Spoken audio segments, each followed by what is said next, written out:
Salamat sa bagong araw, Lord. Panginoon, maraming salamat sa bagong araw na ito. Maraming salamat sa masarap na tulog. Maraming salamat sa masarap na pahinga. Alam ko po, Panginoon, na ako'y binantayan ninyo at inalagaan ng buong magdamag. Haharapin ko po, Lord, ang araw na ito na puno ng pag-asa sa aking puso't isipan, sa aking buong pagkatao, sa aking buong araw ngayon.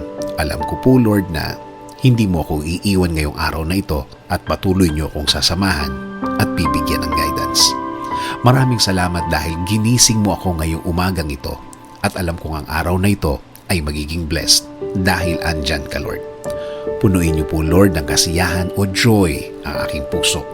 Ipaalala niyo po sa akin kung gaano ako ka-blessed sa araw na ito. Lagyan niyo lagi ng dahilan ang aking kasiyahan at mga dahilan kung bakit magiging thankful po ako.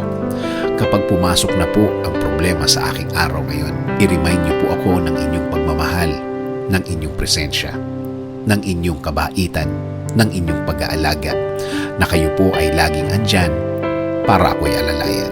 Kapag ako ay nanghihina, ipaalala niyo po sa akin na lagi po kayong andyan para ako'y tulungan, para ako'y alalayan, para ako'y alisin sa isang problemadong sitwasyon. Lord, kapag naalala ko ang aking problema, please